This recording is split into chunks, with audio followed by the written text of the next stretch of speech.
Is the neighborhood, and you are not welcome. That's why I need to be here.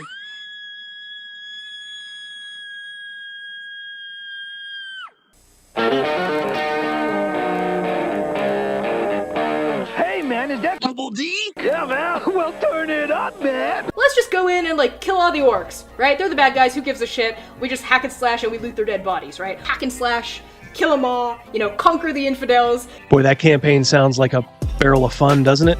Somebody who's opening a refrigerator and leaning in, right, is the language of a woman. Somebody who's opening their refrigerator and being cut off halfway through that lean is the voice of like a mermaid or a siren. They're utter shits. They're utter shits. This is not the face of the hobby anymore. And I think there's been mistakes made in years past where people assumed that D&D players were all, white dudes in a basement. Which has been a faulty assumption for a lot of years and gets more and more false every day. And so it's, in my viewpoint, honestly, guys like me can't leave soon enough. I just had to be born with empathy and a weakness for socialism and femboys. Gotta put a little hot sauce on the taco, you know what I mean? We want this dwarf to be the dwarfiest dwarf. Right. We want the elf to be the elfiest elf. And just the dashiest dash of Tabasco. Their voices need to carry across water. I'm a creative. It's a huge drain, right? Because fans can be awful. They're utter shits. When we got the descriptions, they were very adamant. They were like, try not to make it like a white blonde guy. Like, please, like, we love them, but there's like 500 million of them. You say white lives matter, they don't. White lives don't matter because white lives aren't a thing. Lube for their rectal adventures. What's this? What's this? It's the jacket. The jacket. Louisville, Marina Del X, Otisburg. Who's this monster? She's got her own place. Otisburg. It's a little bitty place. Otisburg. Okay, I just wiped it off. That's all. It's a little town. One girl said she liked big burly orcs with breeding kinks. Okay, I'll just choose the orc boyfriend for her then. We'll do it live. Okay. We'll do it live. Fuck it. Do it live. I'll write it and we'll do it live. Fucking thing sucks. Yeah. 5, 4, 3. Great, Sam. We dumping chump. It's a landslide, sir. On guard. It's time to mobilize. Let's go. A giant penis. Did you cry? So much. I went into the house and my wife was like, "What's wrong?" And I just crawled onto her and sobbed. Oh my God.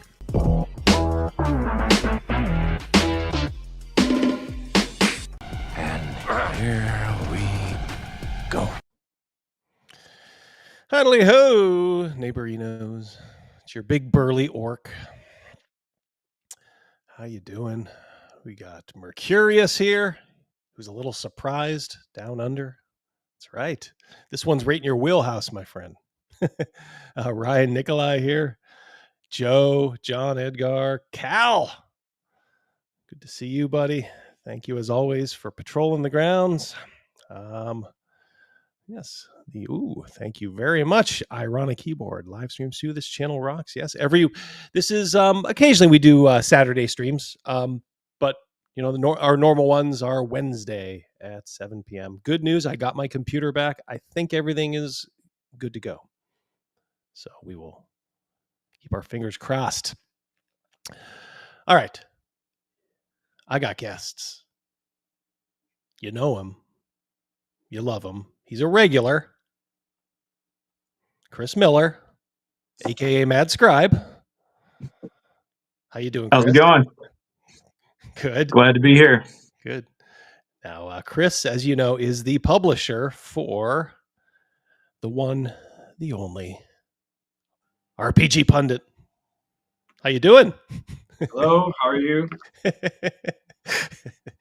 We were talking about weather before. Me and Chris are laboring under just oceans of humidity in the air, and Pundit is near freezing down there in Sudamerica.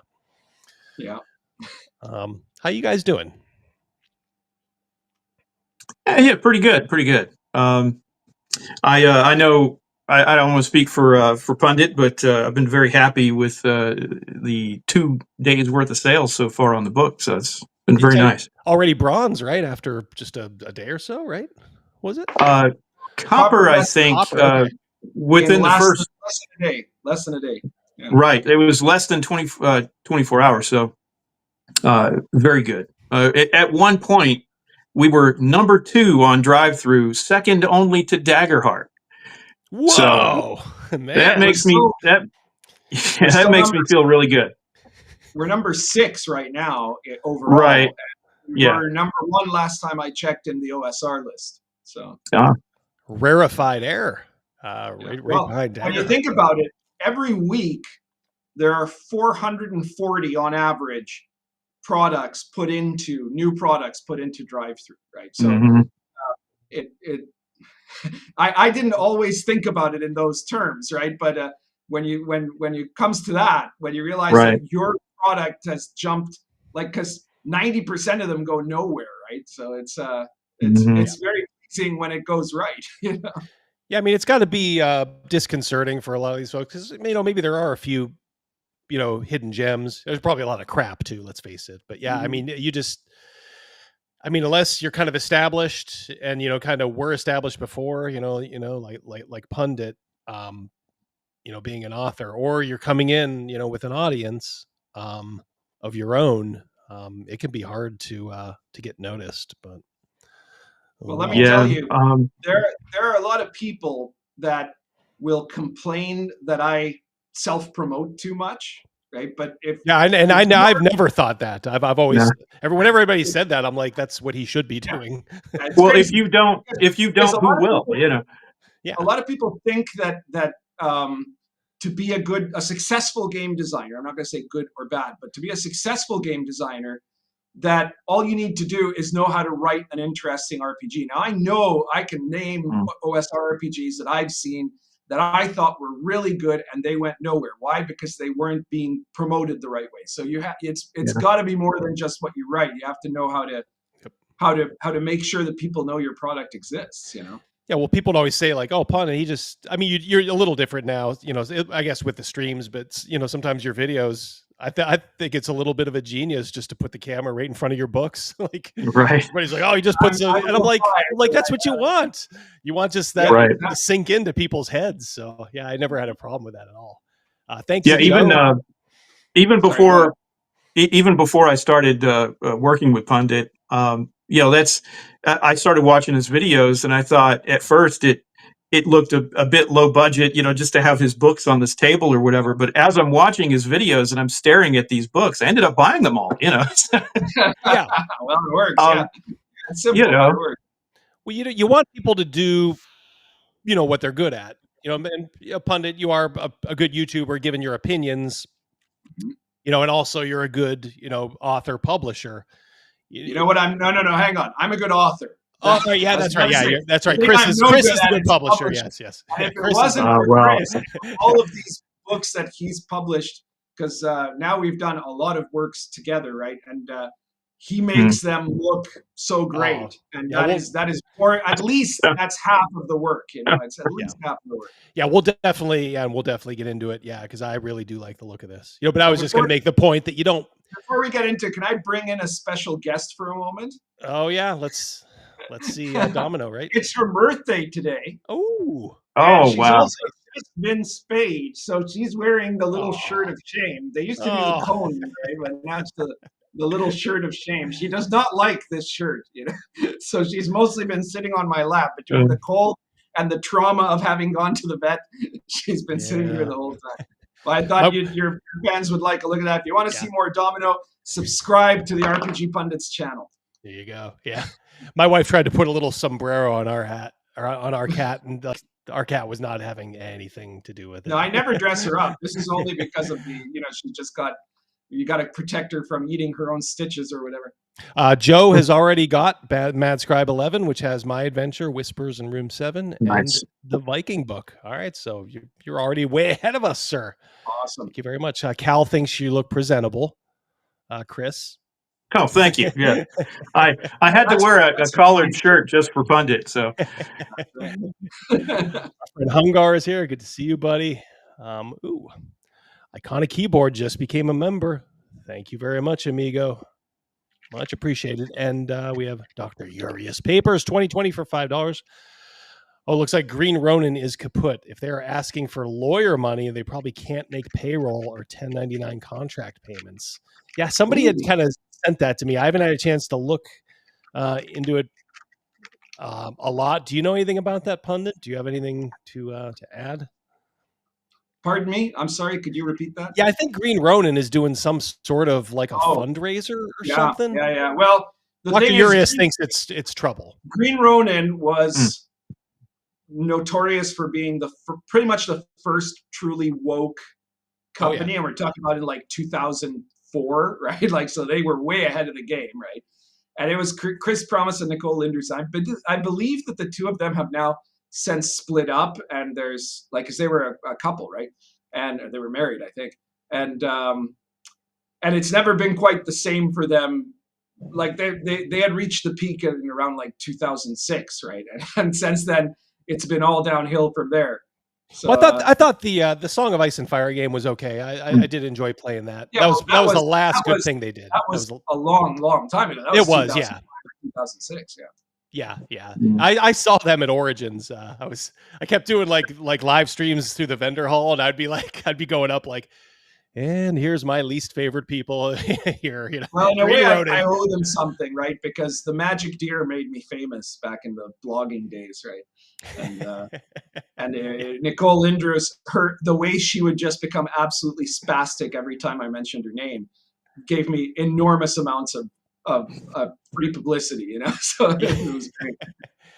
Yeah, you gotta love these out and out commies. I would walk by and go, legitimate terrorist there, terrorist sympathizer, Antifa. Like, oh God, I wanted to give him a piece of my mind, but I'm like, I don't want to be that guy, you know, causing an incident and all that. So I just let it go. But it's too bad. Yeah. But you know, hey, if you want to ruin yourself with politics like that, you know, be my guest. All right, so I think we're all kind of one more super chat, and then we'll get to the meat of it.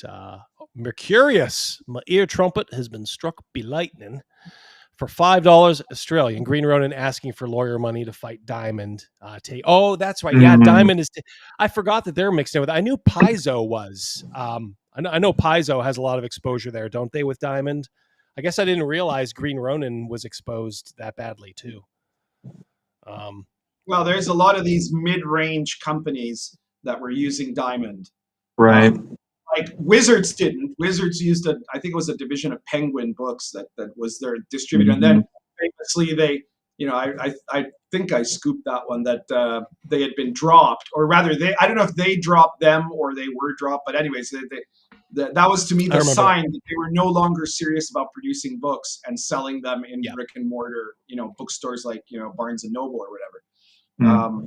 But they were one level above, right? Because Penguin is a much more credible distributor than Diamond. Mostly did like comic books and stuff like that, and it was in trouble for a really long time. That's why something came out like, oh, did you hear Diamond is going bankrupt? I'm like, I thought they went bankrupt 5 years ago. Like I remember hearing that news, and they're like, oh no, they came back from that. Trouble for that long. Yeah, absolutely. Yeah. I'd heard I'd heard the guy who runs Diamond isn't. I mean, maybe it's changed, but I heard the guy who runs it is actually not that bad of a guy. Maybe he's a bad businessman, but he's not like incredibly woke or anything. He's just like I wouldn't think so. distributor. Their business doesn't need to be woke. They just, like they're just Right. shipping. Like, Well, go ahead, Chris. What were you saying? I had a little bit of experience with Diamond. I mean, just about 10 years ago. And when I first came out with Ankur Kingdom of the Gods, I was looking at more of a traditional publishing, kind of a deal where I would get thousands of copies printed, probably in China, get them shipped over. I'd have to pay for warehousing and get insurance on that, and I'd have to have a distributor because it's illegal for you to distribute your own books. And so, you have to pay someone to then sell this to the different game stores and different things like that, right? And so Diamond was one of them that I looked at. I think the other was like Southern Hobby. And I got refused by everybody. I mean, I was a little fish back then and still am really, but, so nobody would pick up my stuff. And then warehousing in its own was too expensive, and, buying in bulk is the same kind of thing. And so that's why I went into POD. Drive-through has actually been, for all their faults, a godsend for me, because I'm able to produce stuff and without having to have tons of stuff in stock and worry about shipping myself and paying shipping services and truckers and all that. And so the other thing is, I mean, I can proudly say all my stuff's made in America. So to hell with that old business model anyway. I mean, to be honest, I don't see how Diamond and these other people have stayed around. Well, it's really hilarious that Drive-Thru avoided, just by having their stuff made in America. They avoided the whole Chinese tariff crisis, and then again by not working with Diamond, they avoided the Diamond bankruptcy too. So like, right. People who decided, Trollord too. Trollord doing their own thing, their own publishing. Let's not do Kickstarters and stuff like that. The people said, let's just put our stuff on Drive-Thru and see how it actually sells, which is what I've always done. We haven't had any problems, Yeah, I mean, and Drive-Thru actually, they don't print anything themselves. They print through another company called Ingram Content Group, and Ingram's based. Their printers are in Tennessee, so only one state away from me, and so I tend to get things very quickly when I order them. Not the case, obviously, when you send it to Pundit, but where it still takes like 8 weeks to do something. But I like that convenience. If I had some kind of problem, I could actually drive up there. It's only about 2 hours away. Oh wow! So hey Pundit, you gonna put something out for the Blue Rose system? I see that comment there, and the thing is, I'm pretty notorious as being opposed to the novel. Like, it's called novel because it was only invented about 200 years ago, right? And I think that in the total sum of things, I'm not saying that all of them are bad, right? But on the sum of things, making our main literary format the novel was a mistake. We should go back to doing chronicles and legends and folk tales and mythology, right? Those are all much better for civilization than the novel. The novel, when it first came out, people were saying this is going to corrupt the common people, right? And they're going to become more obsessed with nonsensical ideas and wastes of time, right? Intellectual wastes of time, and ultimately that's true, right? So I don't think I'm going to do anything. Well, I don't even read novel. It's been years since I've read a novel. It's hard. I read Steve Erickson, Gardens of the Moon, and honestly, with how busy I am, it was a struggle. I mean, it's a big meaty book to begin with, and he's not the best technical writer. I mean, it probably took me to get from stem to stern like 8 months to get through that book. Now I wasn't reading every day. I'd put it down, but I'm like, this is a chore. And then I'm like, I need so I just went back and read a couple of short stories, like just Fafhrd and the Grey Mouser, just quick hitters. Like you can't go wrong with that format. Just I read a lot when I was a kid.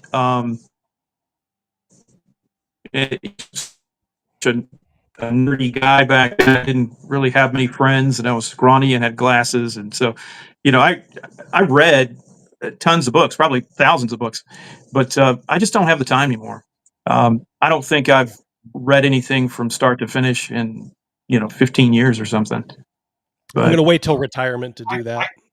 I read all the time, and for the last Vikings, I had to go back. It wasn't the first time I'd read them, but I had to read the prose and poetic Eddas, basically the literary fountain of mythology for Norse paganism, and that was nice to go back to. I think the last time I read those, I was probably in my very early 20s, but so it's been a few decades. Well, let's get started, because you showed off, of course, Last Vikings, and again, I would say again, great job writing it, Pundit, and Chris, great job with the look, the layout, everything. Thanks, man. There's another. I guess what I like is that it kind of fits look-wise right in with Baptism of Fire, which is kind of like an official source book for, but you could use it, I guess, for any OSR game if you're into like the whole Viking thing. So I would say kudos. It's definitely for Baptism of Fire in the sense that it's set in the exact same time period as Baptism of Fire, right? So you can be playing a Baptism of Fire campaign, and you can travel to Jomsburg, or you could then get on a boat and go to Britain or Ireland or whatever, which is now in the the seafaring rules of Last Vikings. It allows you to do that sort of thing. So it's an expansion of the setting of Baptism of Fire. Well, you mentioned it. Why don't you tell everybody, because I guess the book is sort of based around Jomsburg. Tell everybody what Jomsburg is, what it means.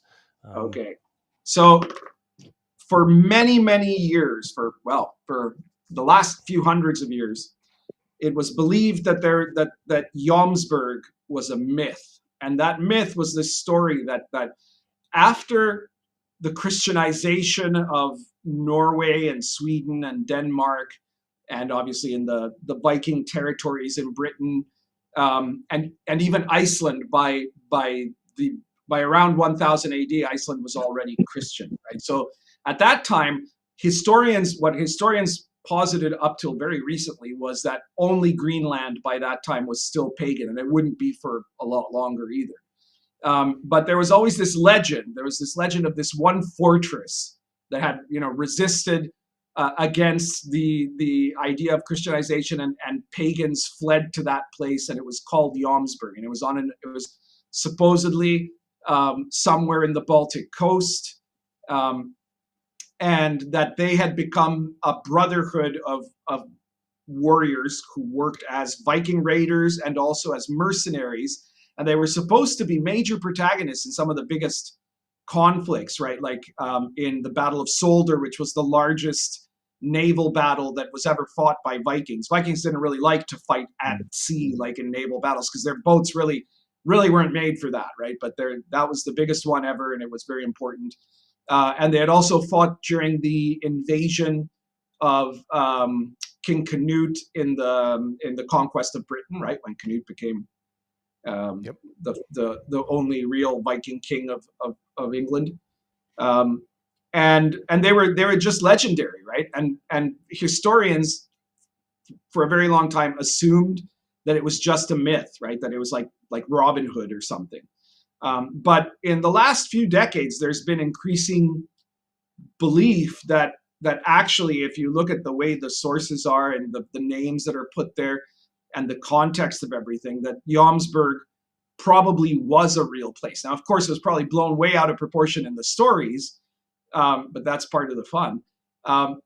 And that Jomsburg, in fact, there were only there are a few locations that historians had posited was possibly the place. And these were places that were not in Denmark itself, but in the Baltic coast, around Denmark. So that would have been in parts of the coastline of what was the Holy Roman Empire and Pomerania, which was part of Poland, right? And of those, the most likely location for Jomsburg, because it's known that there was a Danish fortress there, and that Danish fortress was at the right time and at the right place to then become Jomsburg. It was on the island of Volyn, which was the sacred island of the Pomeranian pagans, because the Pomeranians in the north of Poland were the most resistant to Christianization by the Poles. And so that, and then there was the fact that the ruler of Poland at the time, Boleslav the Brave, made a treaty, and this is this is definitely historical. He made a treaty with the new king of Denmark, Svein Forkbeard, where he married off his sister to Svein. Right, she was actually the mother of Canute the Great, right, because Svein was the father. Mm-hmm. And it seems that deal involved that in exchange for this, Svein would retreat from any of the possessions that he had in Pomerania, and would no longer raid the Polish coast, right, the Pomeranian Baltic coast. Mm-hmm. And that's probably what motivated the Danes to then go looking to England for their raiding. And it also meant that fortress on Wollin became independent. And therefore, when the rest of Denmark was Christianized, the Joms Vikings in Jomsburg and Wollin stayed independent. So that became the basis of why I thought I could do a Vikings product in the context of Baptism of Fire, which is, of course, mostly a Polish game. So even though we're talking about like historic fantasy here, we're grounding it in reality, and the reality is like in the 900s, right? We're talking the late 900s. The date at which Jomsburg would have become independent from the Danish crown would have been 995 AD, which is absolutely perfect according to the legends, right? So, right. And just like all my products, The Last Vikings is what I call medieval authentic, which means that all the history is just like our real history, but the world, when you're playing in it, is the world the way people living at that time saw the world. So the monsters that they thought existed exist. The magic worked the way they thought it did. Miracles worked the way they thought they do, right? And so all of that is still still a fantasy game from our point of view, but it's very grounded in the actual real medieval history, which is more interesting than any novel, as a rule. I think that's a great way to do it. By the way, thank you, Travis Pop, for becoming a member. Travis, I will get your magazine out. The only reason I didn't send it right now is I have some good news. Can you guys keep a secret? You guys in the chat?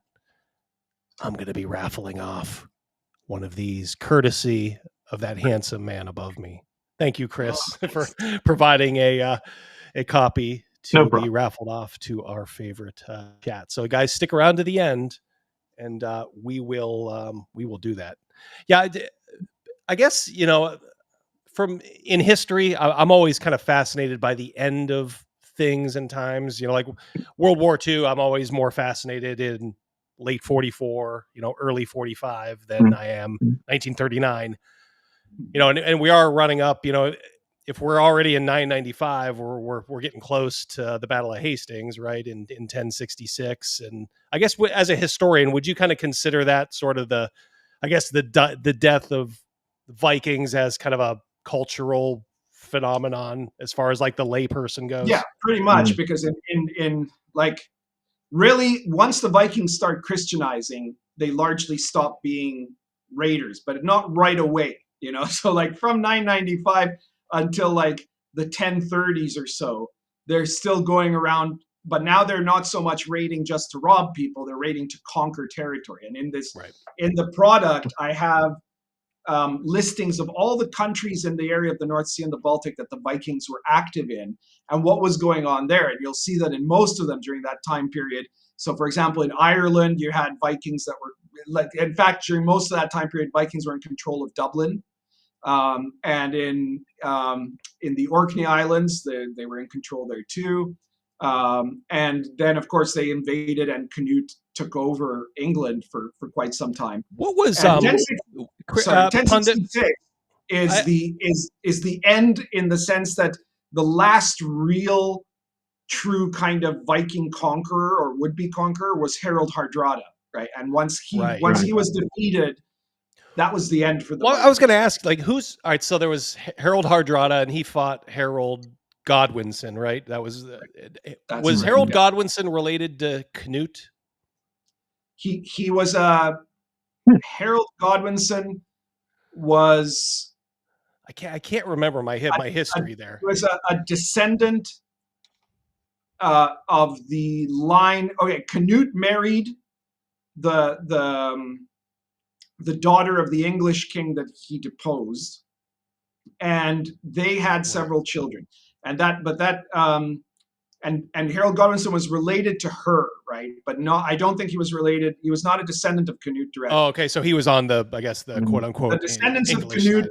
After the death of Canute, there was one. He had one of his sons took over for a couple of years, and then when he died, the English wanted to go back to having an English king.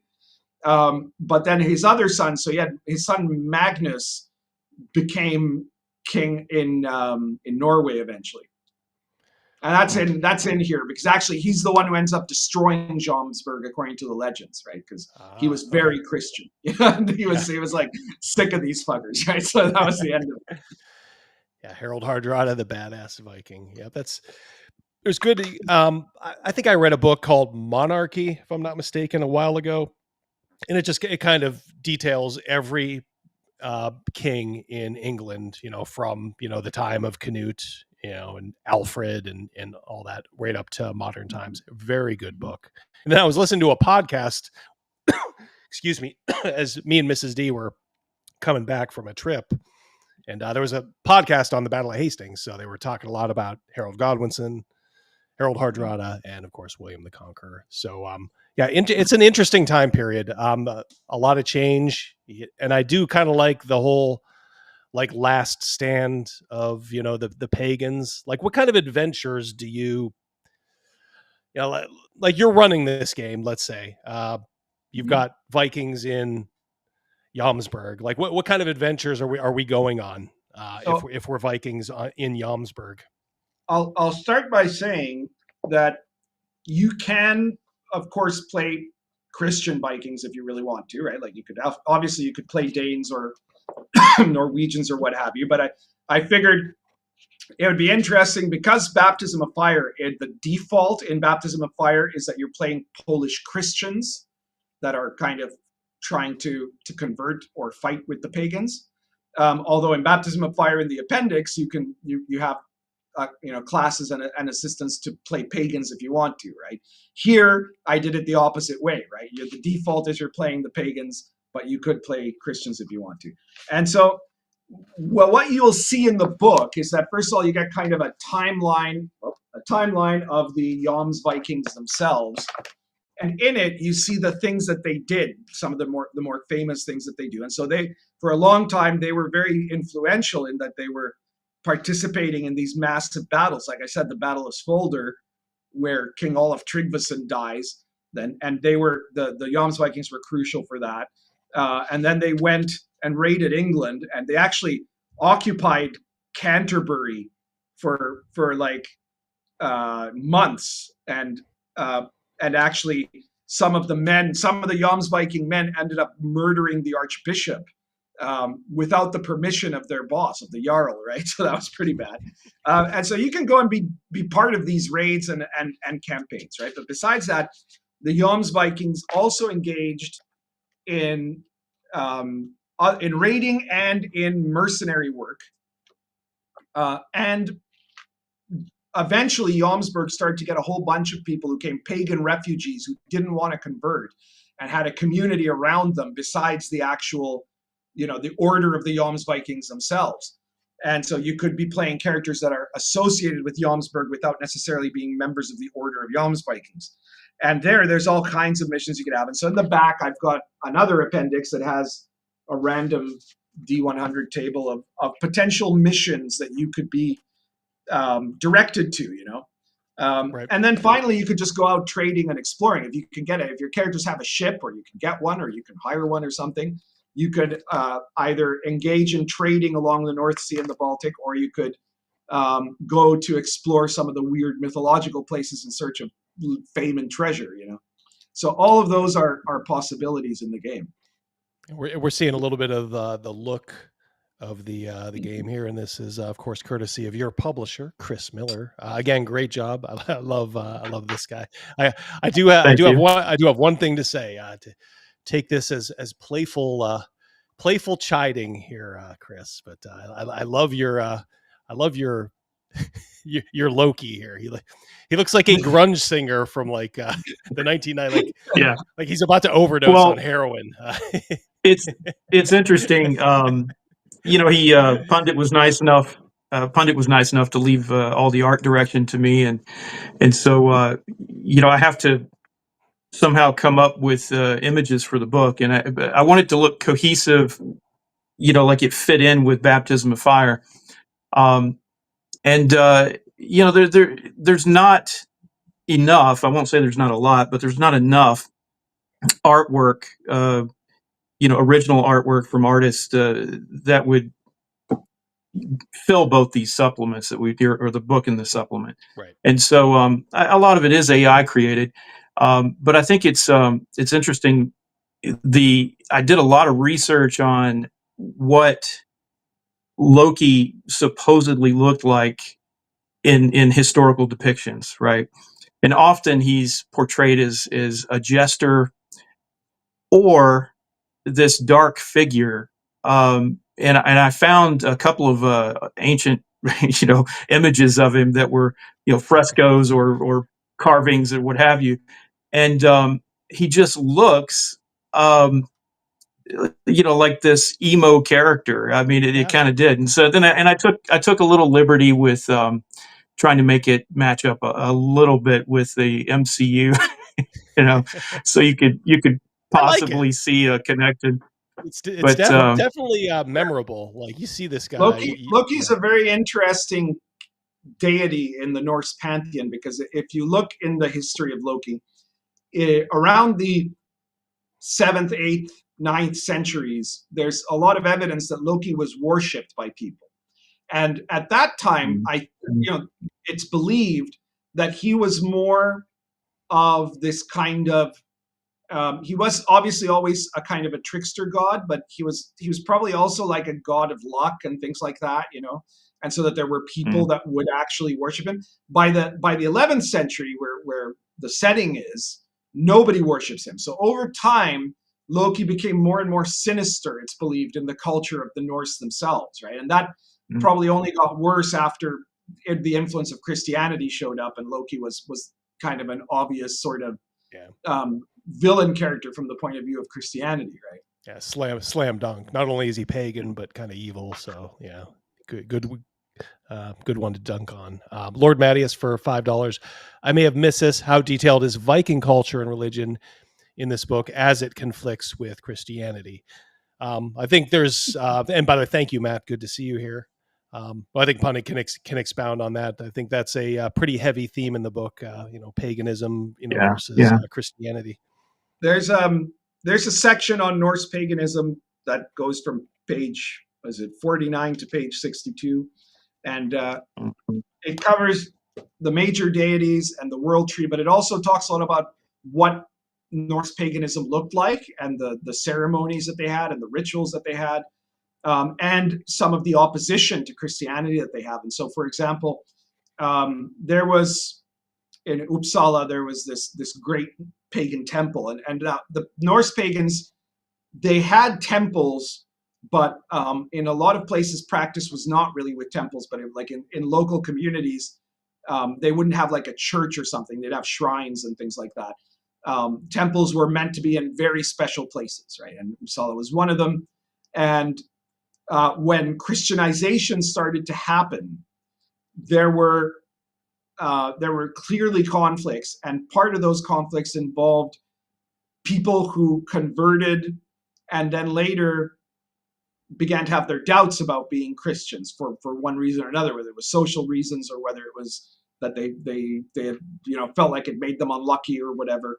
And so in Uppsala, there was essentially the priests there developed a way that you could redeem yourself with the Norse pantheon, which was that you would have to slay a certain number of Christians and bring their heads to Uppsala, which were then hung over the trees around the temple, right? So this is it was serious stuff. There was real conflict between the Christians and the pagans. And of course that's reflected in the section on Sweden and Norway. You see the politics there of these now Christian kings, because the kings were the ones that started becoming Christianized before anybody else, would end up having to negotiate with the pagans to avoid an uprising. And it was really serious because there were pagan uprisings, just like in Baptism of Fire, of course, in the timeline there, you see that there's a massive uprising against the Piast crown by the pagans that caused absolute anarchy for decades.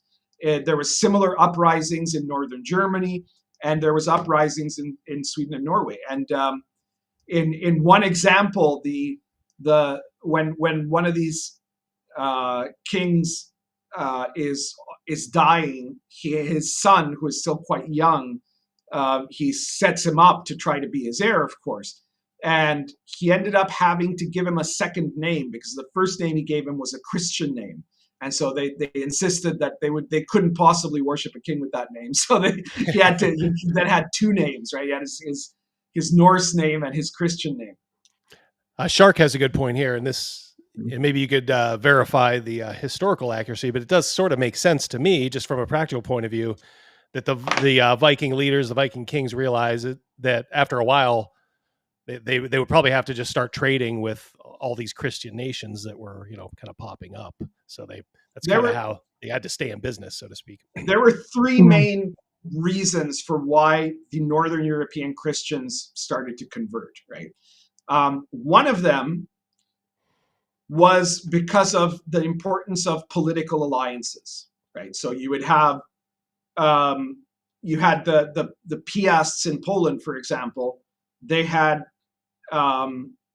they controlled only a very small part of what was later Poland.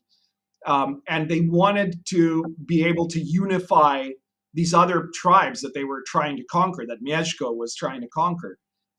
And he realized that you needed a unifying force. And so politically, it served him to adopt Christianity and then try to create an alliance between these different tribes that sometimes had been rivals, that they would then be united through Christianity. And that was often also conducted through marriage, right? So Mieszko married a Christian, and then, he became a Christian, right? And then his sons were Christians. And that would happen very often in these sort of situations. And again, Swine Forkbeard, at the time that Mieszko's son Boleslav gave his sister away to Swine Forkbeard, he was also a pagan, though he very quickly became Christian after that, So that was one reason. A second reason, it's true, was kind of to be able to cash into the network of trade, right? So, for example, the Kievan Rus, who were also Vikings, basically. They were a mix of Vikings and Slavs, but the ruling class was Viking. They converted in order to get access to the wealth of Byzantium, right? Which is why they became Orthodox and not Catholic, because they were closer to the Byzantine Empire. And the third reason, and one that I think some historians now try to discount, but that I think is the explanation, not so much necessarily why they started being Christians in these countries, but why Christianity spread so quickly, is that Christianity at that time would have been, you could say, an extremely progressive religion compared to paganism, right? Like the Norse pagans would have ceremonies where they would still have human sacrifices, and that's at times people thought that was probably slander or something, or Christian propaganda, but it wasn't. They did do that. Besides that, like if you look at Norse paganism, unless you were a warrior who died in battle, right, and then got to go to Valhalla, or you were a great king, or you were a mighty wizard, unless you were one of those things, or at least a jarl, right? But whatever. If you weren't part of those elite classes, you were just going to end up going to hell, right, to the realm of the underworld, and live this shadowy existence after you died. Right? Like, it was not a very promising situation, right? Right. The pagan gods everywhere in Northern Europe were very favoritists to heroes and aristocrats, and sometimes to the initiates of the esoteric mysteries of those religions, right? But they weren't very good for the common people, right? So it ultimately, the success of Christianity in Northern Europe was due to the fact that Christianity said, look, it doesn't matter if you're like the highest ranking emperor, or if you're like the lowliest peasant who doesn't own shoes. you're going to be judged by God on the basis of your virtue and nothing else. Like you'll get the exact same reward if you were a peasant as if you were Charlemagne. And that was very appealing. Yeah, you can see where it would be scary to, kind of the people that were prospering under the old system. Like, gee, now everybody can get. Well, the main opposition to paganism, to Christianity rather, in paganism, was not so much from the ruling class as it was from the priestly classes, right? The Goti who ran the temple at Uppsala, right, and places like that, right? Because they had everything to lose, right? The kings, if they converted, they'd still be kings, right? But if the whole country converts, the pagan priests are not usually going to become Christian priests. They're just going to end up losing everything. Yeah, Chris, I imagine you probably did the layout for the character sheet. Mm-hmm. I like this. Yeah.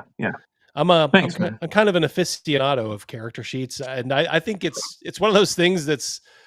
I think sometimes people just kind of like, well, it's just a character sheet. I'll put a couple boxes in there, and I don't think they understand that your players are kind of like looking at this all the time, like at the table. So if you want to reinforce your setting or your rules, you might want to like put a little bit of time and effort into the character sheet. I don't know.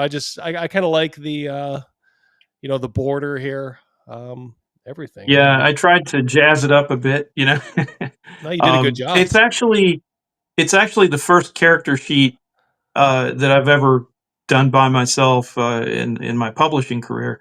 Obviously I've kind of messed around with it years ago when I was just a gamer and all that, but the one that we had in I wanted to say it was Baptism of Fire, or I might have even I looked at several others that were in Pundit's books too, but I tried to match the style, and I did not do the one that we had in Baptism of Fire. That was another guy. It's one of my players. Yeah. It's one of your players. Okay. Yeah. Right. Yeah. So I would just say that if you're a rule maker, and don't ever underestimate the power of a good character sheet. There are certain character sheets like from D&D 2nd edition even that I still remember. Like there was one with that you got like a pack and had like a bunch of green on it, like green borders. It has stuck with me over the years. It's like I can almost picture that. So it makes a bigger impression than you might imagine. I also noticed. All right, so obviously you're obviously not hiding that you had to use AI art, but you kind of curated like some deceased artists in the public domain to kind of help guide. I just want to compliment you. I think you're doing a really good job. Like I always thought that Miguel and Sylvia were really good. The Red Room guys, were really good at AI art. I mean, you're right up there with them now. Man, get the stuff to look good. I appreciate that. I'm probably on the autism spectrum somewhere. So, so I like to hyper focus on things, Yeah. But I mean, that means a lot. I was an artist too back in the day. When I went to college briefly, I only went for about 2 years. I started as an art major and then switched to history, and then dropped out. But in any case, I've painted and I was pretty good at drawing and pointillism, and I got into working with clay and all kinds of things. So I'm like a legit artist. But the whole AI thing, it did bother me at first when it a few years back when it first kind of came around. But we've said this a million times. It all comes down to availability of the art and then cost. And when I got to working, actually it was because of Miguel that I really started working with Midjourney. And I was talking with him back and forth for a long time, and he was using it, and so I started using it. And once you get your prompts right, I mean, I have to put about between 4 and 6 sentences worth of prompts in there, so it's a good paragraph to get it to do what you want.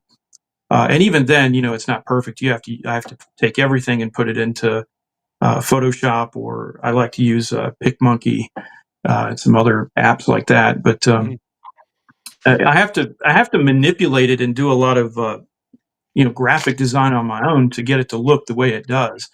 I could probably technically say that I was the artist, but I don't, because obviously the bulk of that is pulled from curated images and stuff. But what I do is I'll take an artist, like my favorite one that I've used with Baptism of Fire and with the Vikings here is Viktor Vatsnetsov, and all of his work is public domain, and he did do quite a bit of Viking imagery and that sort of a thing back in the day. But again, there's not enough to fit. Like if I want a Viking fighting a dragon, he didn't draw that, so I have to create it. But what I can do is take, one of his one of his images, use that as an example, and then tell the computer to only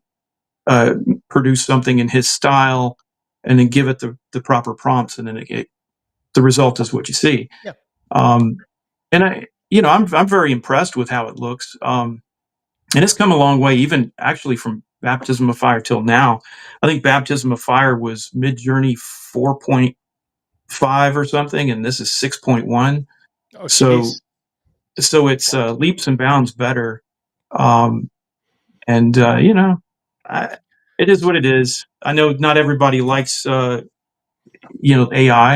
and I can understand that. And not every image in the book is AI either. I mean, there's I'd say a third of the book are real painted, images that were over 120 years old or whatever. And so, I would say just be upfront about it, like you were. Yeah, this is either public domain or AI, which is based on these public domain. And the way I see it, the main argument with AI is that people are afraid you're going to rip off an artist, or take food from their mouths or something like that. And I get that. And this is the best solution I could come up with, because the artist is long dead. All the works that I'm using to create the image are public domain. So what difference does it make? Yeah, they're not going to be producing any more art, and their estates are long gone. AI is a real game changer for the RPG hobby in particular, right? Because let's say you're an independent sci-fi novelist or something like John Delarose or something, right? The only art you're going to need if you're writing a 400-page novel, science fiction novel, is the cover, right? Because you're not going to have art first in the book, right? But in RPGs, we have ended up having this kind of expectation, right? And there are games that were, like for example, a really good science fiction OSR game was Hulks and Horrors.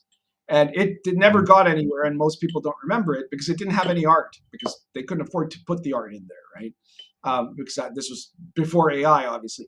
And if you wanted, for a long time, if you want to have a book that was going to have the level of visual cues that RPG players now expect, you were going to have to get a number of artists.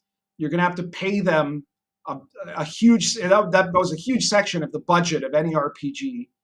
And it was almost always the cause of delays, right? Because I know I've been doing RPGs long enough that I know, because my earlier RPGs were way before AI ever came around, right? And it was always, that it was exorbitant cost, and it was always there was some guy that didn't get the art on time, and that was what delayed the project, right?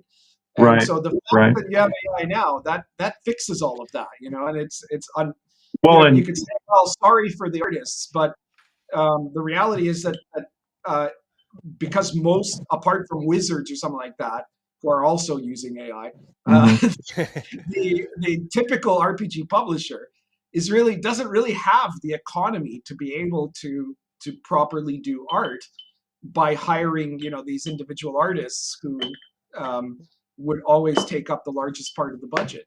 So yeah, and I think they are doing okay, Right. because I've chosen to use real art, in the adventure that I'm writing. But in the same respect, I don't cast aspersions on people who use AI. I understand why. But yeah, you have to understand artists are people, and sometimes you can't rush like the creative process. And I'm sure, Chris, you can say, you talk about this, is if you're not feeling it, you're not going to be producing back anything. the clock. As a medieval historian, this reminds me so much of what happened after the creation of the Gutenberg press, right? When the printing press came to Europe, you had a revolt among the monasteries, because the monasteries had what were called the scriptoriums, right? They had all these monks that knew how to do calligraphy. Scribe rights. They made these beautiful illustrated manuscripts that cost 100 times more than a printed book would. And they were threatened by this new technology that came along, right? And they tried to put up this resistance and made all these arguments. They were trying to say that it was demonic, or they were trying to say that it was exploitative, and that it was going to be damaging to society and all of this stuff. But you can't stop it, so if you're and honestly, if you're a really great artist, you're going to be able to still produce your art, right? It's the same reason I'm not worried, because people are saying, well, eventually there are going to be a whole bunch of RPGs that are just going to be written with AI. Yeah, I'm sure. And they might even be, moderately good, some of them, but they're not going to be like what I do, right? So I'm still convinced they'll replace the Mackenzie de Armises and people like that who can't write their way out of a paper bag. It's like what happened with pipes, right? Back in the day, where there were tons of people smoking tobacco pipes, you had large companies that were mass producing relatively cheap pipes, right? And then eventually, as pipe smoking became less and less popular over time, those companies all went away, right? But what you were left with were people like Nearip here, who produces these works of art as pipes, right? And those people still buy these, right? So it's, if you're actually, what it removes is not the top tier of talent. It removes the people who are filling the niche of guys who are moderately talented at best, right, if not mediocre, but could make a living because people had no other option. Now there's another option, and so I'm sorry, it becomes a question of meritocracy there. Go ahead, Chris, when I first made my first RPG on Kerr, the artwork cost me $20,000 for that book, and it took just about a year and a half to get the art finished. The book was already written, and I had to wait a year and a half to get it, and I had to pay $20,000 before I ever sold a book. So that's just, to me, it's a ridiculous way to do business. And I have nothing against real artists, and I use in all of our books, I do still use stock art and things like that in public domain art. So I use what I can that I can get cheaply or free. But to be honest, I'm not a huge company. I don't have $1 million, for a budget, and I can't afford to spend 20 or 30 grand on the front end and then hope I make it back in a Kickstarter or something. Because I've been lucky in that the few Kickstarters I have done, I have been successful. But I use that with air quotes, because successful just means breaking even most of the time. Right. That's why I go with POD, and I do supplement as much as I can with the AI stuff right now, because it's pragmatic.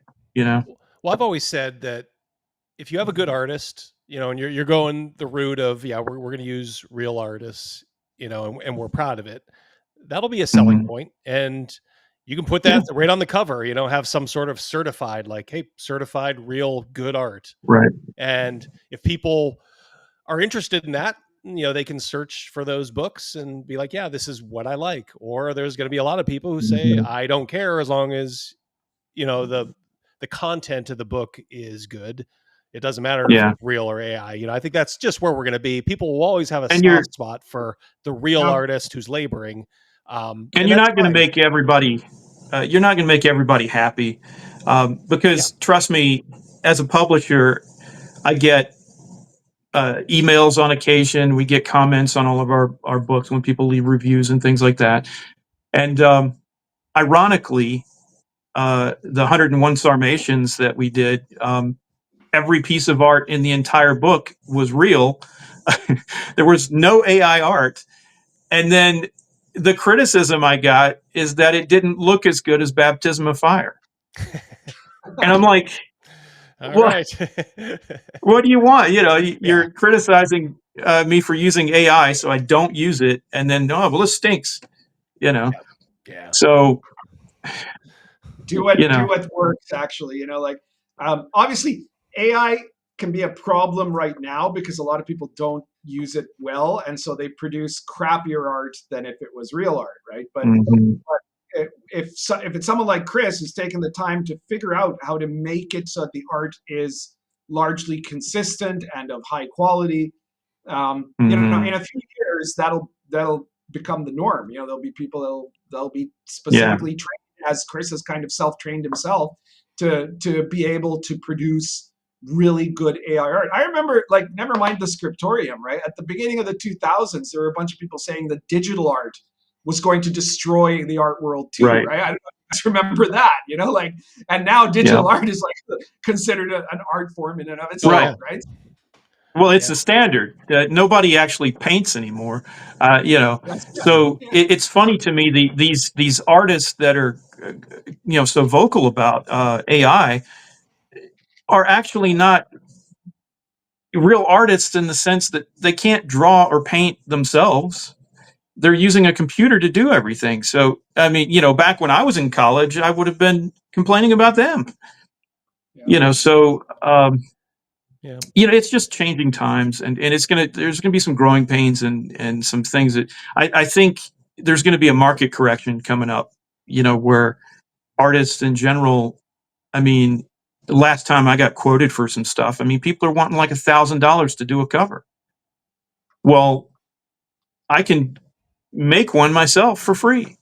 So yeah, you know, that's I lucked out because Rogan, you know, is a really good artist, and you know, he's one of my best friends. So like he'd do it for free. I insist on paying him, but you know, he will, you know, just say the minimum. You know, and look, I'm open to doing royalties or something. If you're okay with taking, you know, a pretty good cut of the proceeds on the back end or something, I'd be willing to do that.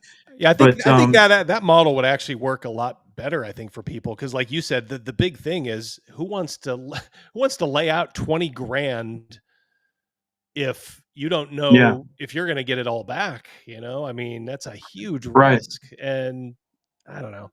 But even royalties should be something, it should only be if the guy who's doing the art is going to at least look as good as if you use AI, right? Because otherwise, you're still putting out money. And I think it should incentivize them to help promote the book too. I mean, you know, if you know you're not going to get paid if you don't sell copies, go into business. It's in your best interest as an artist to then push the product. You know. Yep. All right. So getting back into the book, the Last Vikings. Stick around to the end, kids. One of you is going to win a copy of this. Tell us about the magic system, Pundit. Tell us about the Vitki and Volva, but do it after I read this super chat, if you would. Patrick Demo, our good friend, $10. Good to see you, buddy. A hearty hello to Double D, Chris Miller, and Pundit. I'm at work, so I can only watch intermittently. So I'm watching from the beginning. Congrats on the new book. Hope it's doing well. I think it is doing pretty well, and thank you, Patrick. Right now, it's doing really well. I'm not sure. I think that it hit bestseller status faster than Baptism of Fire did, which probably makes it the fastest to hit a bestseller. Do you think you're helped by shows like the Viking show that was big in the last year? I did watch. What was it called? Vikings? I think it was called. So, Vikings. It's the one with Ragnar. Yeah, Vikings, and then I watched that.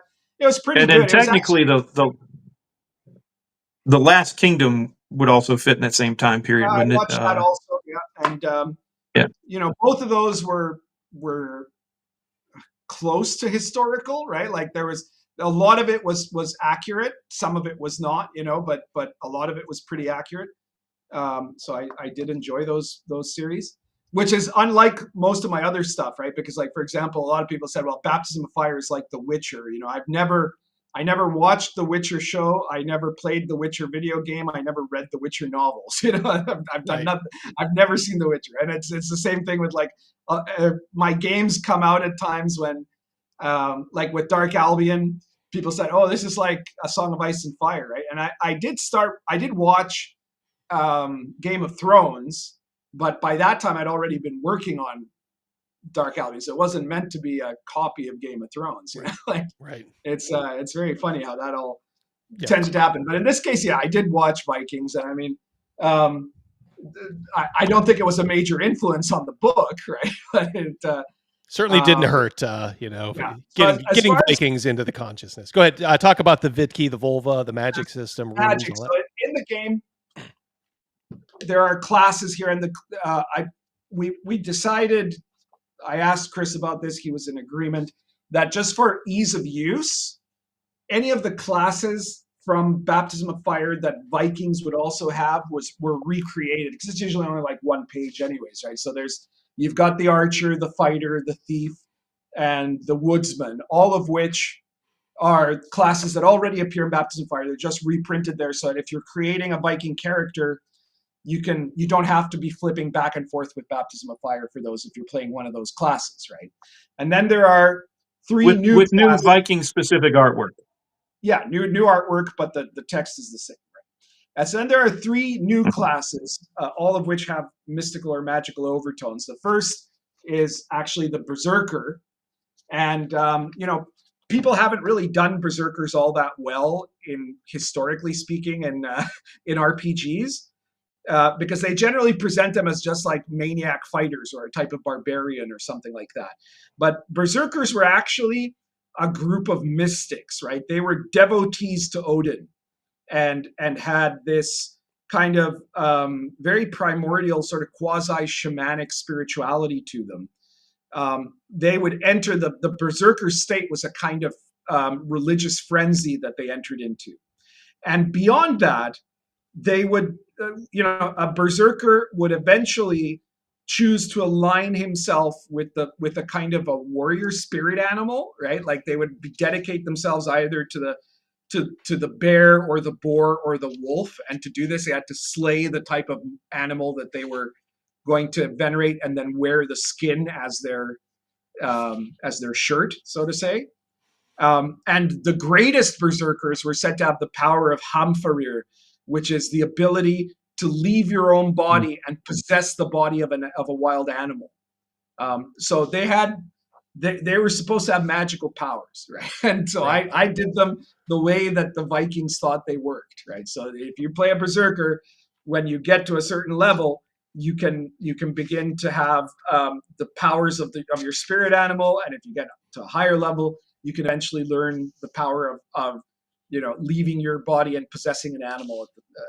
And then the Vitki class is probably the most classic, the closest to the classic wizard of the Norsemen, and they focused very much on runes and the runic magic. And in Baptism of Fire, the runes are already one of the magical skills that you can learn, because there were so many Vikings on the Pomeranian coast that you see a lot of rune stuff in the archaeology of the time, right, in those areas, because there were Vikings all over the place. But in this book, the Vitki is more advanced, say, than some Polish guy that just learns basic runic magic. And so they have a whole other section of rune magic that only they can do, which is kind of advanced runic magic. That all of it again comes from the actual literary sources about what rune magicians did, right? So they have runes that can heal, runes that can give you eloquence, runes that can give you victory in battle, runes that can bless people, runes that can give you protection, runes that can curse you, right? All of that sort of thing. And then the last class is the Volva, which is the seer class, or the seeress class to be more accurate. In the Norse vision of magic, there was magic that was masculine and magic that was feminine. And so the Vikings were tapping into the masculine line of magic. The runes are seen as a masculine mystery. Now, there were some women who became Vikings, but it was very rare. On the other side, the Volvas, who are seeresses, they enter into these ecstatic trances where they see visions, or sometimes see what's going on in a different place at the same time. They were almost all women, but there were some men who were called Sade men that practiced this type of magic. They were almost always effeminate men, right? And often were like, homosexuals, basically.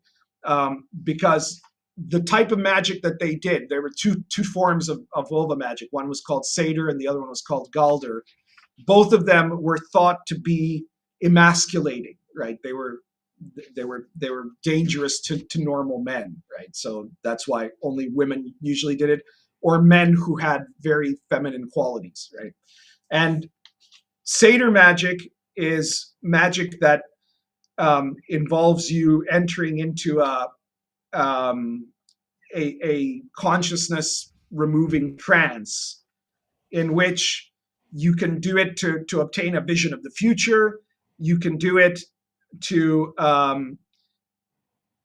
obtain answers to problems that people have. So like one of the most famous examples was of one of the rulers of the in the Orkneys, whose mother was a Volva. And when he was having to face a very difficult battle, he went to his mom and she used Satyr magic. And she said, well, you've got to get a banner of a raven, which is of course the symbol of Odin, right? And take that banner into battle, right? But whoever is holding the banner will die, but you will win the battle, right? And that actually happened, right? So then you can also have like visions of the past, and you can also, a very powerful master of Satyr or mistress of Satyr was said to have the power to be able to change the future itself, so it could alter the odds in your favor or against you, right? Which is why they were so respected and feared. And then the other type of magic that they did was called Galder magic, and it's kind of the flip side of that. Whereas in Satyr magic, you lose yourself in an ecstatic trance. In Galder magic, it's kind of like a mantra that they do. It's a type of chanting, and that chanting, the way that they intone these words that don't mean anything, end up being able to change reality. So you can do them to do all kinds of things, whether it's to enchant an animal, to protect you from arrow shots, to heal, to speak to the dead, to enchant people, to transform into an animal, to cause someone to go mad, to force someone to go on a quest, to sink a ship, all kinds of things. And again, I put a list of pretty much all of the most famous examples of Galder magic in there that your character could then obtain, right? So that's more or less the magical systems that were added on top of the existing magic in Baptism of Fire. And like you said, this is as people at the time saw things, That's right. So it does have how they understood magic to work. Yeah, it has a certain historical, like you say, authenticity to it. So it's a very clever. And for people who haven't played any of my games, so this is in my medieval authentic games, I don't use Vancian magic, right? It's that is replaced with the ritual magic that was used in the Middle Ages, which means magicians in the game often are not going to have kind of, for the most part, there are some magics that grant them, like let them create items like a blasting wand that can hurt people in the middle of a battle, right? But for the most part, they're going to be doing their magic front loaded, right? So it's magic that, okay, this, you're going to make this magic bread, and whoever eats that bread is going to get a huge bonus to fight supernatural creatures or things like that, right? So it's magicians are more artificers in this game than people who are going to necessarily do magic up front. Though there are, again, some forms of magic that you can use in the middle of a tricky situation, and that means if you're not running, if you get The Last Vikings and you're not running it with one of my systems, let's say you want to use, OSC or Labyrinth Lord or whatever, and you want to use Vancian magic, that's fine. And then what you get then in the magic stuff that I include here, you can turn that into a kind of additional ritual magic that a certain, somebody who is one of these magical types can learn and use, So it's still compatible, right? It means you can keep your Vancian magic and have this too as a kind of special training that the character would gain. Let me ask you this, because obviously history is your stock and trade. And I'm going to ask you how long you had to kind of prep to do this, but let me start by asking this, like, is there any authenticity at all to the Viking, helmet, with the horns? Is that historically accurate at all? No, I didn't think so, but as far as we know, they never used. Now, hang on, because it is true though that there were certain headdresses that priests wore that usually what they had was antlers though, right? It wasn't horns as such. Yeah, we saw that on the Volta picture that Chris. Yeah, that's right. This was a throwback to the primordial kind of shamanic paganism of ancient times, right? And so you'd see that, but you'd see that with priests and stuff like that. You wouldn't see that with a warrior, right? No warrior would have horns on his helmet. And we've never ever found a helmet in archaeologists have never found a Viking helmet with horns on it. That seems to have come up if you in opera or something. I don't know. Good, Chris. If you look in the book, there's only one picture in the entire book with a guy with horns on his helmet, and he's actually a shaman. So I did include one picture. Yeah, I mean, it is mass entertainment too, So it's like you gotta put a little bit of a touch of that, because honestly, people just expect it. But I was glad to see, like I said, some of those cool images. I always think antlers are better anyway. I always remember in Game of Thrones, that's how Robert Baratheon is described as the giant antlered helmet. Looks a lot more intimidating than just a couple of horns. So how long did you have to? I know, like I said, you have a history degree, and it is your stock and trade. But obviously, when you do something like this, you have to kind of bone up. So how long did you prep to write this? Yeah, well, The Last Viking. So I was, because of I have degrees in history and in religious, not religious studies actually, but comparative religion, but it's part of religious studies, right? But comparative religion means I've studied a large number of religious systems all across the world, right? And that included European paganism. So I was pretty well versed on all of the kind of religious part of it. But what I had to do quite a bit of research on was the elements of a lot of the cultural aspects of what the Nordic world was like at that moment in time. And also, of course, the timelines, right? I had to do, I've studied very little about Ireland, and I had to, for example, do a lot of research on what was going on in Ireland at that time with the Vikings and all of this, I knew a bit more about England, but there was still stuff that I found out in the process of my research for this book. So I'd say this one, because it's not an enormous book, it took me a few months of research. It was a bit less onerous actually than Baptism of Fire, because even though I have Polish descent, Poland was not a country I had done a lot of historical research about, so that one took a lot more effort to get the history right. And certainly, Sword and Caravan, which is another collaboration with Mad Scribe. This one took quite a bit of work too, because not only did I have to make sure I got the Crusades right, because there's a bunch of gamers that would probably correct me if I got it wrong, but I also had to find out about all these little kingdoms that are in between, like the Middle East and China, and what they were like. That one took an enormous amount of research. Ben has a pretty good question here. So I guess this is more of a nuts and bolts thing, as far as, the magic classes in the game. If they're primarily kind of before or after battles doing their thing, what do they tend to do during a combat? Well, that can depend on the type of magical techniques you have. So in Lion and Dragon, in Lion and Dragon or Baptism of Fire, there are a variety of different magical techniques that you will learn as you level up. And some of these will be very much stuff you do outside of the action. Some of them, a few, like for example, battle magic, most notably, has some things that will allow you to act in the middle of battle. Like if you learn battle magic, you can make yourself invisible in a relatively short time. So you could actually be invisible at the start of a battle and go around attacking people that way if you want to, right? And it also has the blasting wand, which is the typical, the magic wand that hits someone and harms them, right? And you can even try to create an earthquake, though that's always a little bit risky because there's a chance it'll fall back on yourself, right?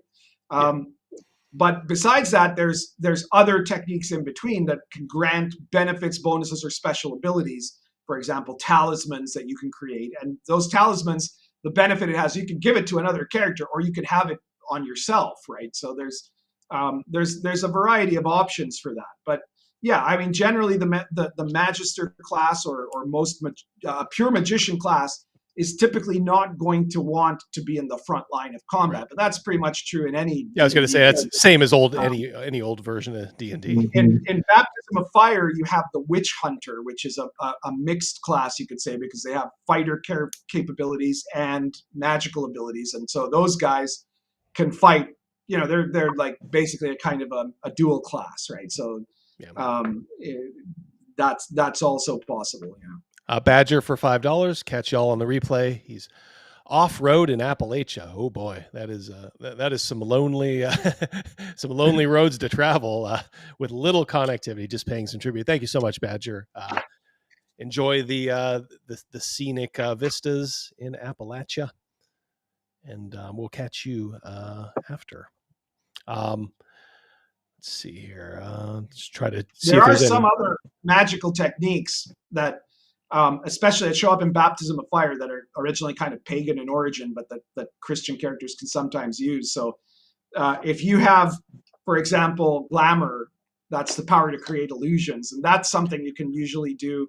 The higher level you are, the faster you can do it, right? If you're level 1, right, it takes you like 10 rounds to cast an illusion, right? But if you're level 8, it only takes you 2, Right. Is there I hate to, because obviously this just dropped and it's doing great. Are you guys already looking ahead to like something else for Baptism of Fire? Because it seems like you have now you do kind of have a core customer base for this game. It can't just be a coincidence that Baptism of Fire sold so good, and now, the first official source book. This is the first official source book for that, isn't it? The first official one was 101 Sarmatians. Oh, that's right. 100. I keep forgetting 100 Sarmatians. Yeah, that one was a bit more niche, and it definitely didn't have the impact this one did. But of course, yeah, I think if you ask someone, would you rather get an RPG book about Polish aristocracy or about Vikings? Vikings. Yeah. You're going to take a hit on the former, but yeah.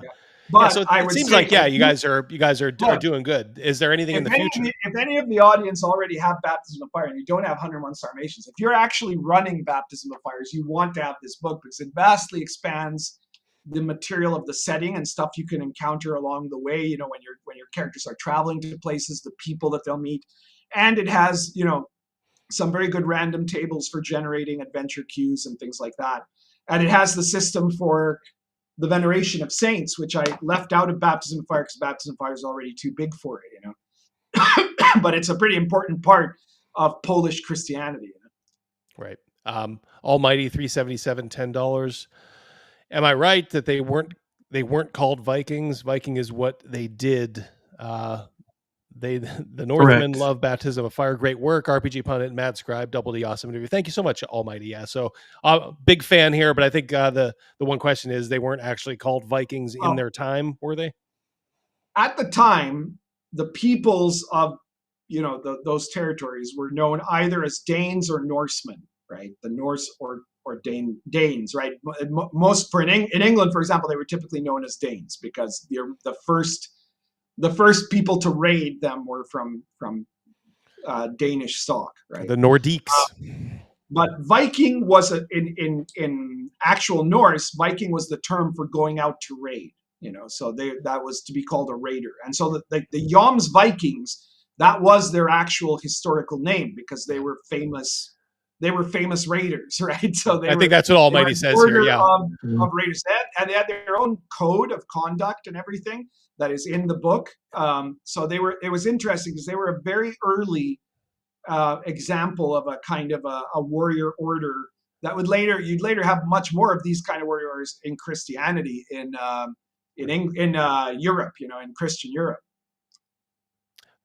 Yeah, he caught that there. Viking is actually what they did. So yeah, good catch there. And thank you so much for the super chat. Thank you all for showing up here on a kind of a non-traditional day, Saturday. I like to do these kind of Saturday interviews. They're a little bit more relaxed. I have time to kind of, I'm not coming home from a day's worth of work and then just kind of like I do on Wednesdays. So this is actually very nice. I do want to point out regarding some of the artwork, and I know he had just come off the cusp of talking about magic and runes and whatnot. So you'll see that in the book there are quite a few places where there are actual runes in the book, and it's not just decoration. I actually did convert text into Futhark, and so there's if you know how to read it, all the like the border within every page, and then also the back cover. The back cover actually is a poem, and the runes that are around the actual pages. Well, I won't give exactly what it says, but it's an advertisement of some sort. Oh, nice. I love those little Easter eggs. Yeah, nicely done. There's the back cover. Yeah. Like I said, it's a great looking source book, especially like soft cover. It's really high quality. You guys did a great job. I mean, the writing, of course, is top notch, and the layout. I think you found your full-time publisher, Pundit. I think because you guys make a good team. You guys produce good work. Well, I've worked with so many great publishers, but I think Chris is definitely great, and I would love to keep doing projects with him as long as he still wants to. Yeah, you guys make a good team. You guys make a great team.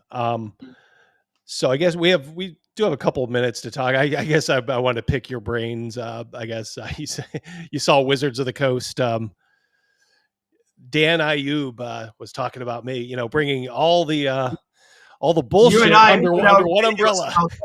We put out videos about that almost at exactly the same time. Did we? Okay. Yeah, I just kind of did a basic bitch one where I saw the story. I'm like, well, I'll read it and then I'll give my 2 cents. But what did you? I guess for people that maybe for me haven't seen the it was a vindication, right? Because I had a number of people that like again from the moment they dropped their major brick and mortar bookstore distributor, I said, okay, they are winding down from doing printed books, right? And at the time, they were doing that because they're going to go all in on the VTT, right? And then the VTT collapses, right? And you start seeing all the signs that they're trying to basically shut down the entire kind of game division of D&D. And I was saying that from early on, and there were a number of people that were like, "No, you're crazy. They're still going to put out." So like that I was talking nonsense or something, right? Now here they are saying, "No, from now on it's a franchise," and they literally talk about it that the franchise is a lifestyle product, right? It's not a game anymore; it's a lifestyle product. Cookbooks, Funko Pops, bullshit. Well, they already did a D&D cookbook. Oh yeah, the Heroes Feast. Yeah. they've already done this stuff, and it just seems like it's just more of this. Like they're just doubling down on the same. It's a little disheartening.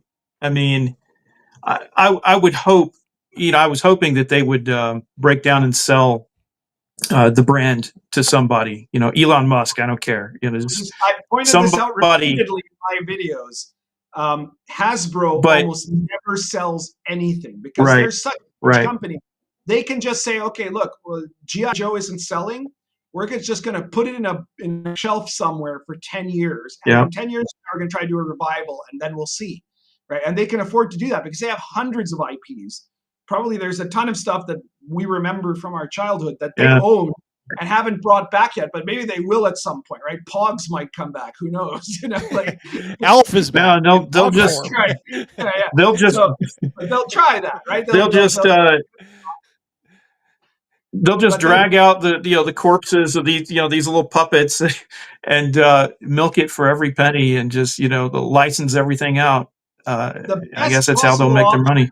Yeah. The best possible option is that they could license a product like D&D, but the problem is they're going to want a price for that pretty much no current publisher of RPGs can afford.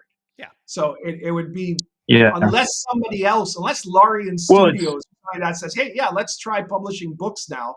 Unless somebody like that does it, it'll either not go and then they just won't sell it and they'll just shelve it, or it'll go to some company that has no idea what they're doing. Yep. Surely Old Wolf has, just going back to real quick, do you have any plans to take the Baptism of Fire world to the east, Mongols, etc.?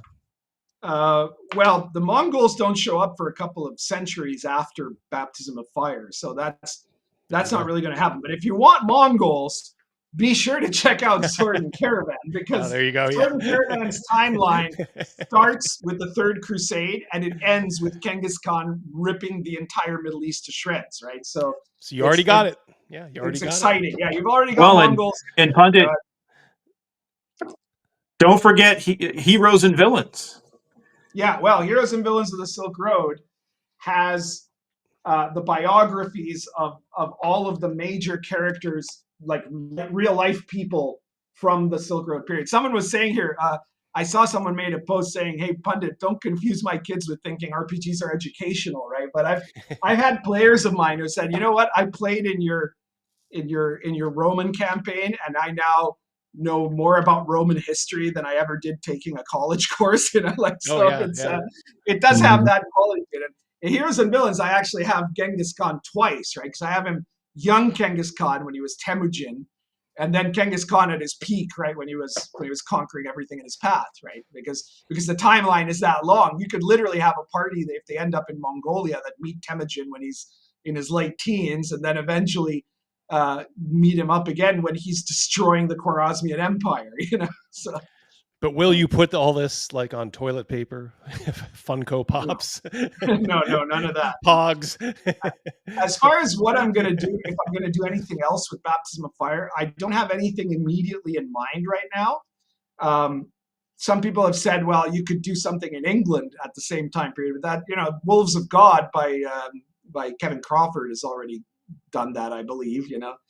My personal favorite would be if we worked on something about Constantinople. So yeah, well, I've the had Byzantine a lot of people Empire. telling me that, but I'm a bit reluctant because I had at least some knowledge of Poland, right, and a bit more knowledge about the Vikings, but Constantinople is such a huge historical area that I have very, very little acquaintance to. I mean, I know a little bit about Orthodox Christianity because of my religious studies, but I don't know a lot about kind of the political and social world of Constantinople, especially at that time. I know more about it at the time when it was, about to fall, right, in the 15th century, because my area of medieval research that I did in the context of my history degree was that period of time, was in the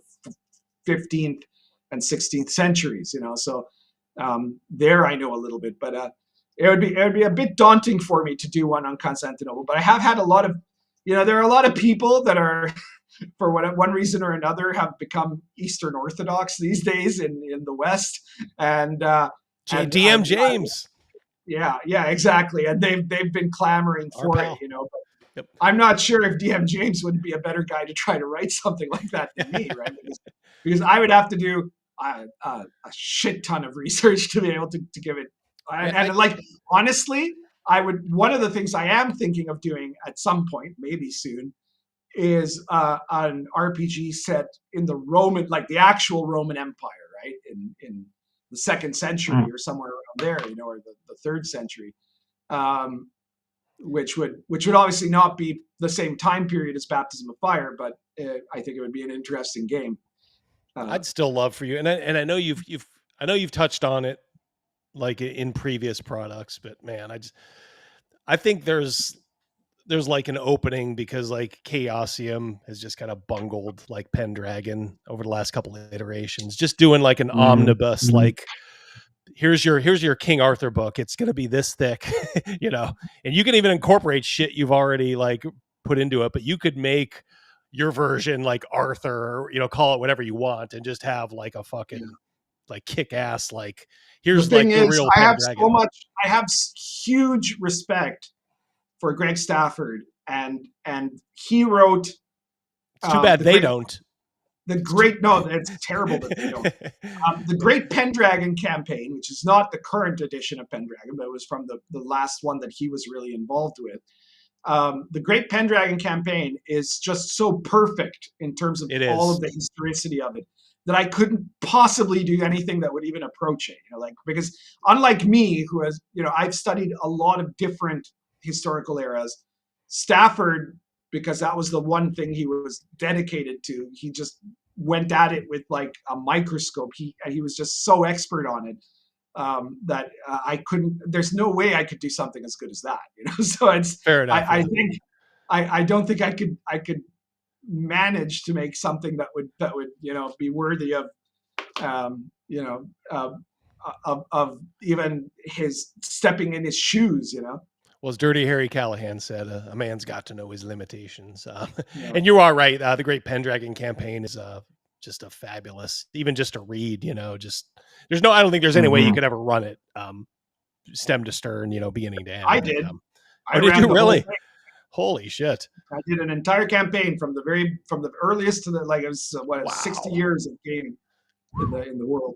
That is an accomplishment. It's a great book. And my players loved it, obviously. Of course, once I had the book and I had the historical chops to run it, I think maybe it's the sort of game that to do it like real true justice, you have to have a history degree to be able to do it. But I did it. Yeah. I'm not sure that I'm the only one who did it, but I did it. Yeah. I would be thinking that I've got ideas for expanding stuff in Sword and Caravan, actually, right? Like I could do more stuff either related to the Crusades or related to I've often thought that I might want to do a setting of the Song Dynasty, right, of actual China, because Sword and Caravan stops at the border of China, right? But the Song Dynasty is something I've studied very very in depth, and they were so incredible, right? Like they were the most advanced civilization in the world until the Industrial Revolution. Like they had invented the landmine and flamethrowers, and they had paddle wheel boats, right? And this was in the goddamn 12th century. Like it's incredible how they invented paper money. There's so much. They did firearms. All of that comes from them. So they were like this wacky advanced society that ended up getting ruined by multiple barbarian invasions, but they were, even to this day, like after Genghis Khan, every dynasty that followed was trying to recreate the Song Dynasty, basically, right? They were trying to come back to that glory day, and that's why China was basically fucked up from then onwards, Right. Well, remember, guys, if you are interested in Last Vikings, I do believe I have the link in the description of the live stream.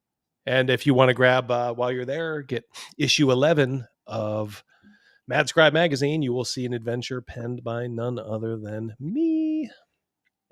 Whispers in Room 7. So I gotta say, I love the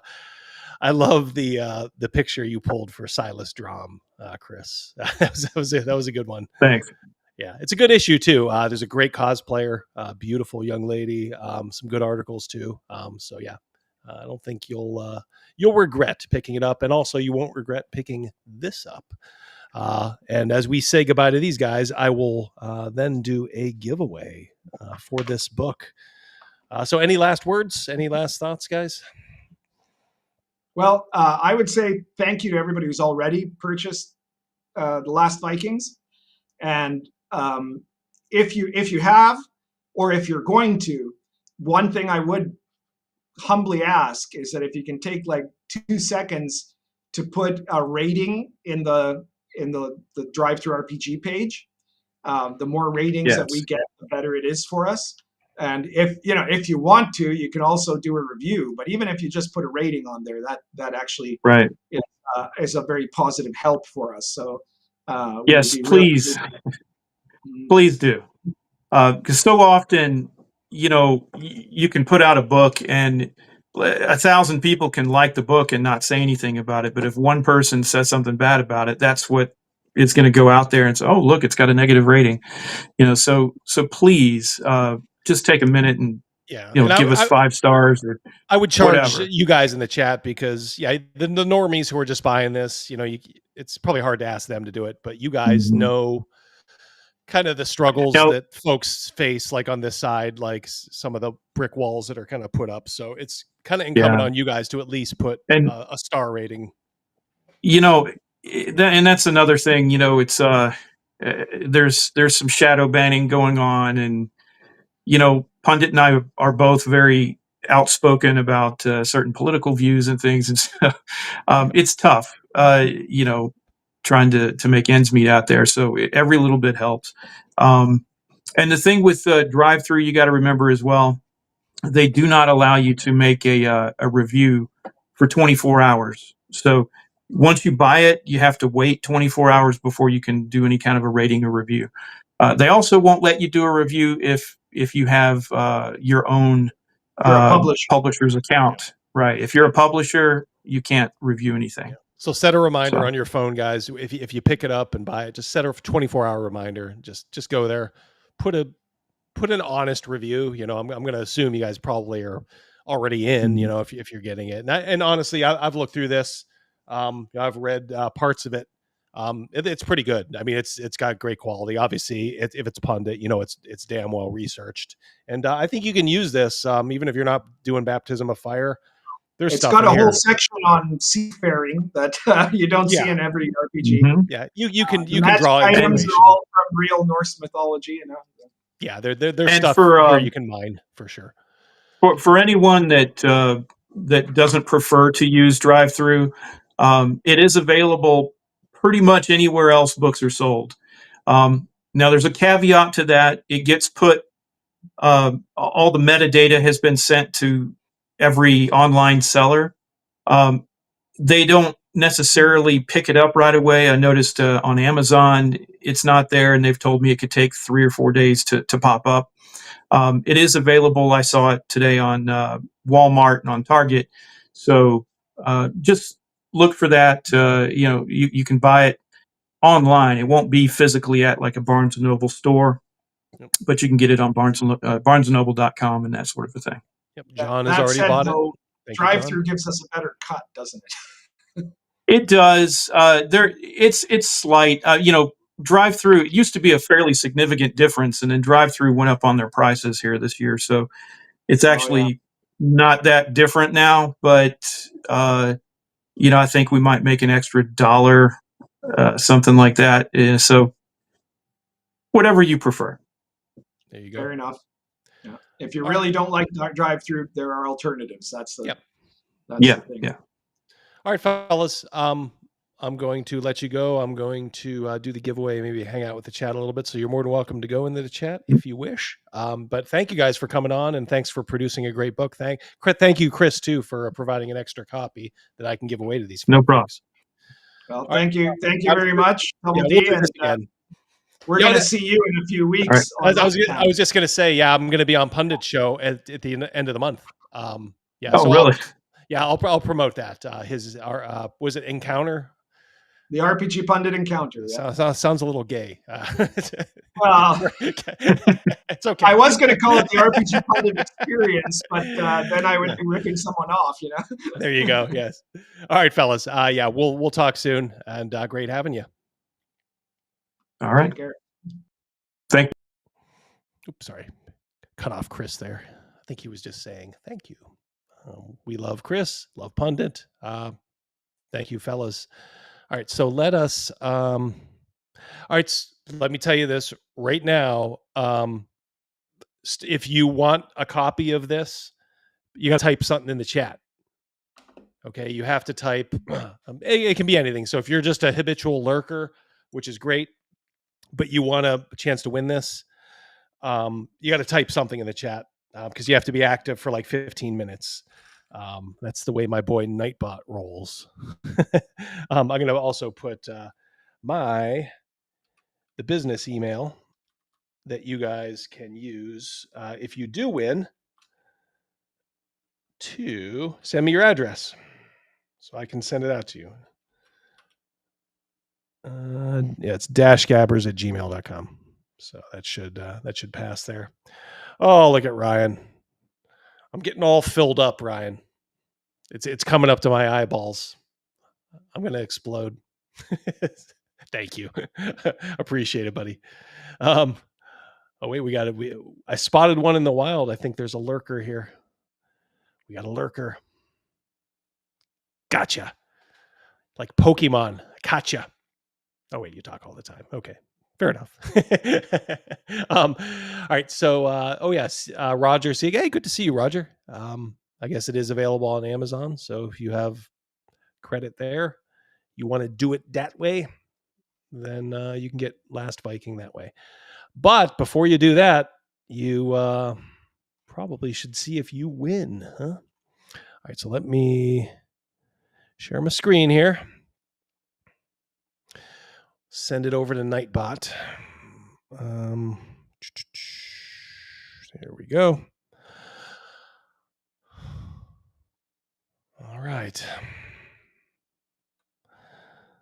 All right. So we got a lot of folks here still active. I'm going to give you a chance. You guys have a good chance. By the way, if you're not already a subscriber, you should probably subscribe because I think I gave a little extra chance for subscribers to win.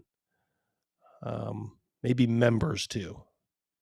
So definitely become a subscriber if you're just here by happenstance. It's not going to cost you anything. Be a subscriber. Who knows? You may like it. You may like it. I do canned videos too. And we do, of course, do our Wednesday live stream. 7 p.m. Eastern Standard Time. Hope to see any of you newcomers there. All right. Are we ready? I think I've given you guys a chance to type something. I'll give you a 5, 4. Remember, you can just type a letter in the chat. 3, 2, 1. All right. This is to choose the winner of The Last Vikings by RPG Pundit, published by Chris Miller, our pal. And the winner is...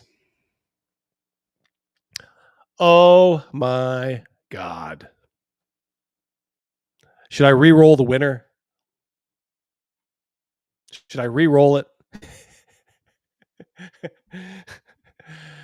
Do we really want this guy to win? In the words of my friend Gavin Morgan, do you really want him to win? It's our fearless moderator from the start, Cal. Redraw.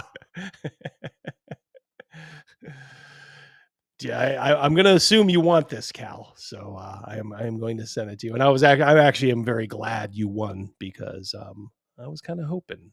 I think I gave equal luck to moderators too. So congrats, Cal. Yes.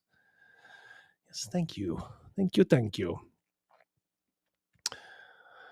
All right. Let's see. Fixed. Yeah. Are you serious, Cal? If you want a redraw, Cal, type I want. You keep saying redraw, so if you do, I will redraw it. Just say double D. Oh, you have one coming. Oh, okay, perfect. All right, we're gonna re-roll the winner. All right, Cal already has one coming. We'll make sure this goes into the hands of somebody who maybe doesn't already have one. So 3, 2, 1. Roger. I promise you this is not this is not rigged. Roger. That is you, buddy. I hope you're still here. I'm gonna hope you want it, Roger. If you do, I think you know how to get a hold of me. In fact, you may even have my phone number, Roger. It's why I'm a poor orc child. Thank you. If Roger's not here, I will, if he dipped out, I will let him know that he won. If for some reason he does not want it, there you go. Cool. I was glad. So just send me your Addy, Roger. And yes, congrats. You win the very fine book, The Last Vikings. All right, so we are coming up on 3:00 here. That is probably enough. It's a nice day out, especially if you're up where we are. Very nice, very hot. Enjoy your Saturday afternoon. Let's see. Yep, congrats, Roger. Okay, I'm going to let you guys go.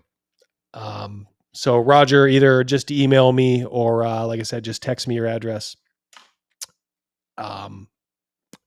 Or message me. Maybe I have you on Microsoft Messenger.